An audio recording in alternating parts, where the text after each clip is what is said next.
Previous वाली video में हमने पढ़ लिया था चैप्टर जो 9 है हेरिडिटी एंड एवोल्यूशन, इसका इंट्रोडक्शन। आज हम पढ़ेंगे कि जो हमारे साइंटिस्ट थे मेंडल, उन्होंने अपने एक्सपेरिमेंट में क्या था ऐसा जो करा था। तो देखिए,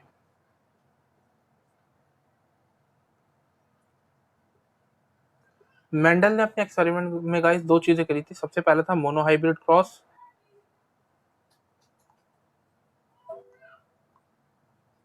और दूसरा था die hybrid cross.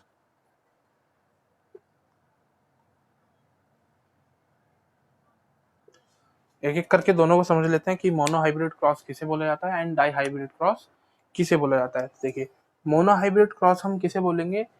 The cross occur only for one character, मतलब ऐसा क्रॉस जो सिर्फ और सिर्फ एक कैरेक्टर के लिए हो रहा है। These cross occur only for one character, मतलब एक ऐसा क्रॉस जिसमें हम क्या करें, सिर्फ एक ही कैरेक्टर की स्टडी करें। लेकिन डाई हाइब्रिड क्रॉस में क्या होता है? डाई हाइब्रिड क्रॉस में हम दो कैरेक्टर की स्टडी करते हैं।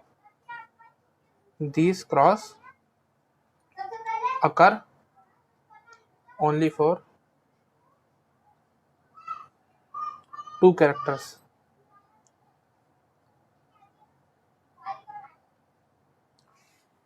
तो देखिए, सबसे पहले हम मोनोहाइब्रिड क्रॉस के बारे में पढ़ लेते हैं कि उन्होंने मोनोहाइब्रिड क्रॉस जो किया था वो उसमें क्या क्या किया था। देखिए, मोनोहाइब्रिड क्रॉस में मान लीजिए जो मेंडल थे उन्होंने हमने क्या करा, एक कैरेक्टर ले लिया अपना, कोई सा भी पी प्लांट को लेके। जैसे मान लीजिए हमने कैरेक्टर ले लिया प्लांट हाइट, कि जो हमारा प्लांट होगा उस प्लांट की हाइट कैसी होगी, मतलब वो प्लांट हमारा टॉल होगा या फिर ड्वार्फ होगा। तो देखिए, प्लांट हाइट पे हमने कैरेक्टर ले लिया। देखिए, प्लांट हाइट भी अब दो तरीके से हो सकते हैं, या तो वो क्या हो, पूरी तरीके से टॉल हो, हमारा प्लांट मतलब एकदम लंबा होगा, या फिर वो क्या होगा, बहुत ज्यादा छोटी हाइट वाला होगा, ड्वार्फ होगा। तो जो टॉल होगा उसे हम क्या कह सकते हैं? प्योर टॉल, मतलब पूरी तरीके से वो टॉल है। और ये क्या हो जाएगा हमारे पास? Pure dwarf. अब ये जो है प्योर टॉल और प्योर ड्वार्फ, ये हमारे क्या हो गए, एक तरीके से पेरेंट्स हो गए। मतलब हम क्या करेंगे, प्योर टॉल वाले कैरेक्टर्स लेंगे और प्योर ड्वार्फ वाले कैरेक्टर्स लेंगे और इनके कैरेक्टर्स का आपस में क्रॉस करवाएंगे। तो ये क्या हो जाएगी हमारे पास, एक तरीके से पेरेंटल जनरेशन कहलाएगी।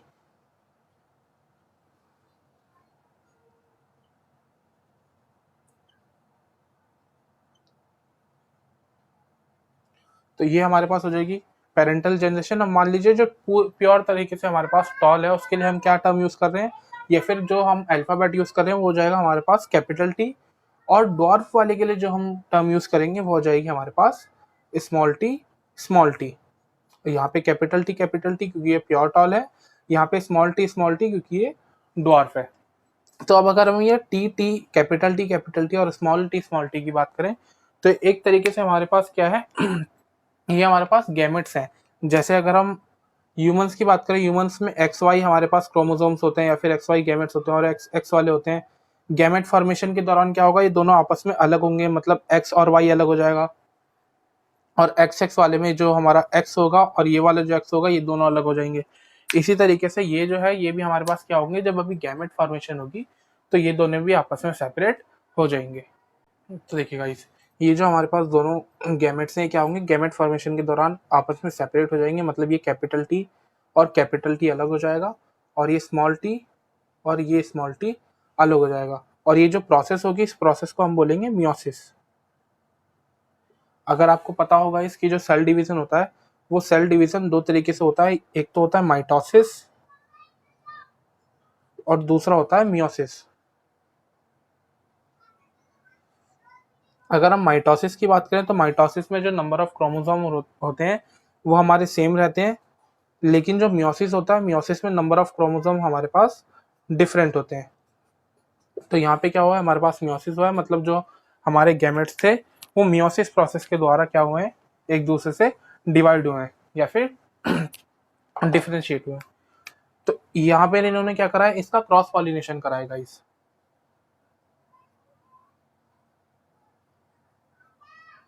मतलब एक प्योर टॉल वाले प्लांट का इन्होंने क्रॉस पॉलिनेशन कराया एक प्योर डॉर्फ वाले प्लांट से।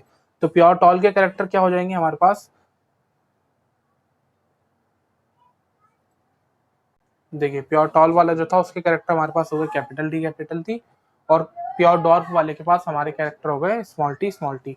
ये दोनों आपस में अलग अलग हुए मियोसिस प्रोसेस से। अब ये क्या करेंगे, ये वाला कैपिटल टी इस वाले स्मॉल टी के साथ क्रॉस करेगा तो ये बनाएगा कैपिटल टी स्मॉल टी। ऐसे ये वाला कैपिटल टी इस वाले स्मॉल टी के साथ मिलेगा तो ये बनाएगा कैपिटल टी स्मॉल टी।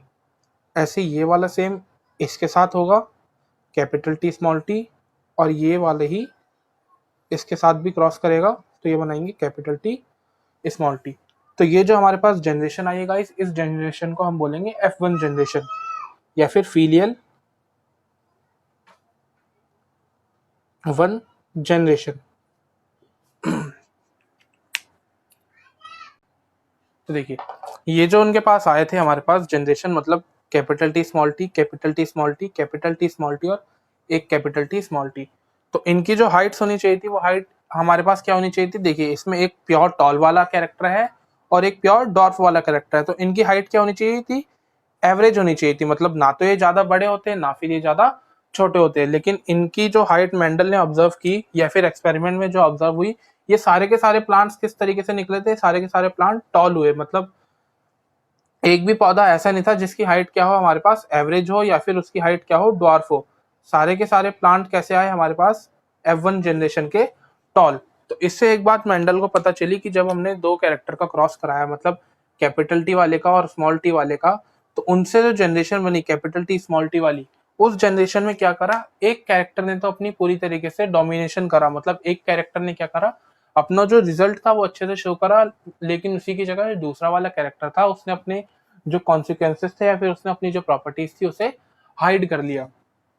तो इसमें क्या हो रहा है गाइस, देखिए कैपिटल टी वाला जो है वो डोमिनेशन फैला रहा है, मतलब वो क्या कर रहा है, स्मॉल टी वाले को डोमिनेट कर रहा है, वो उसके जो प्रॉपर्टीज है या फिर उसके जो कैरेक्टर्स हैं वो उसे आने ही नहीं दे रहा। तो यहाँ पर मेंडल ने एक लॉ बनाया था जिसे बोलते हैं लॉ ऑफ डोमिनेंस। तो उस लॉ को समझ लेते हैं। देखिए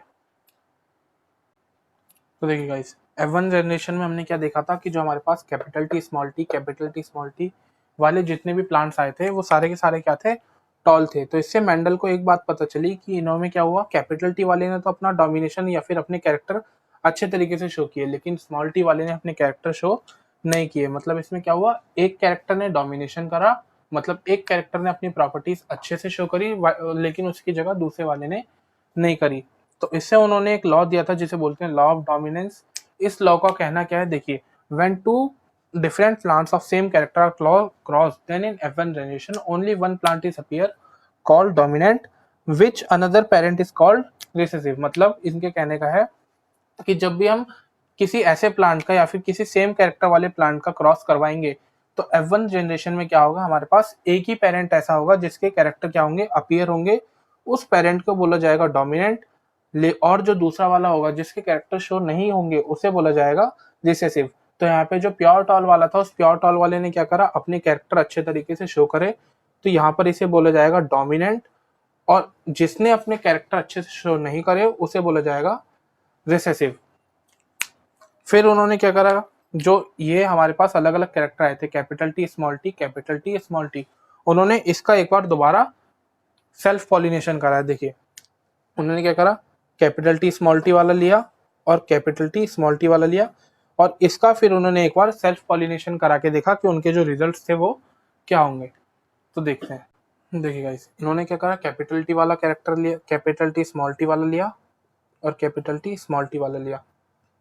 तो गैमेट फॉर्मेशन के दौरान क्या होगा, ये ब्रेकडाउन होगा कैपिटल टी और स्मॉल टी में, ये वाला टूटेगा हमारा कैपिटल टी और स्मॉल टी में। यहाँ पर इनका गाइस इन्होंने कराया था सेल्फ पॉलिनेशन।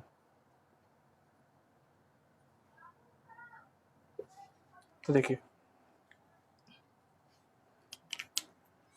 ये वाला कैपिटल टी जो होगा वो इस वाले कैपिटल टी के साथ जाएगा तो ये बनाएगा कैपिटल टी।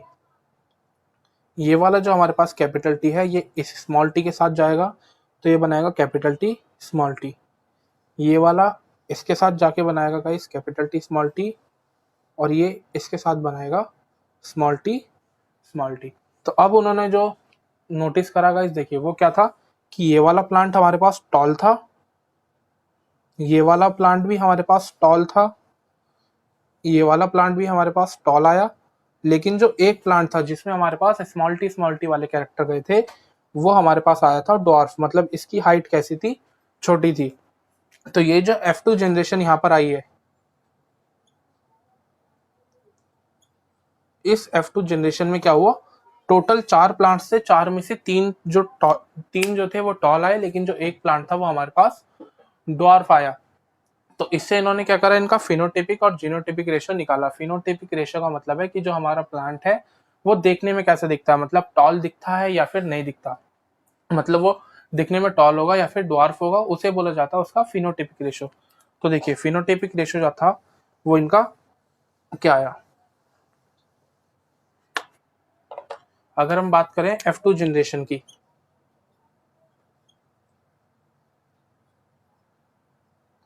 F2 जनरेशन में क्या होगा गाइस, जो इनका फिनोटिपिक रेशियो आएगा,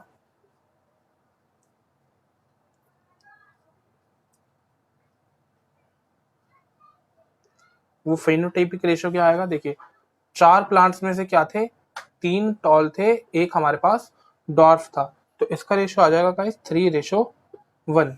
लेकिन इसी जगह अगर हम बात करें इसके जीनोटिपिक रेशियो की,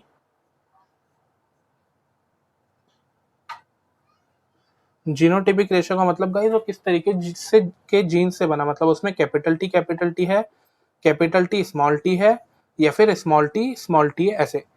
तो हमारे पास F2 जनरेशन में क्या क्या आया था, एक तो कैपिटल टी, दूसरा कैपिटल टी, और तीसरा था हमारे पास स्मॉल टी। तो देखिए वो जनरेशन कुछ इस तरीके से थी, मतलब दो कैपिटल टी स्मॉल टी थे, दो उसमें कैपिटल टी थे और एक इसमें स्मॉल टी थे। तो अगर हम बात करें कैपिटल टी स्मॉल टी वाले की, तो देखिए कैपिटल टी स्मॉल टी वाले हमारे पास यहाँ कितने, 2। फिर उसके बाद अगर हम बात करें इसकी कैपिटल टी वाले की, तो कैपिटल टी वाले हमारे पास कितने, सिर्फ और सिर्फ 1। और स्मॉल टी वाले भी हमारे पास कितने, 1। तो इसका रेशियो क्या आ गया हमारे पास, 2:1:1, या फिर सिंपली अगर हम इसे दूसरे शब्दों में लिखें तो ये हमारे पास हो जाएगा 1:2:1, 1:2:1, जहां पर एक हमारे पास क्या है कैपिटल टी, 2 हमारे पास है कैपिटल टी स्मॉल टी, और एक हमारे पास है स्मॉल टी। तो ये था गाइस आज की वीडियो में। अगर आपको वीडियो अच्छी लगी हो तो वीडियो को लाइक कीजिएगा, चैनल को सब्सक्राइब करना ना भूलें। Thanks for watching.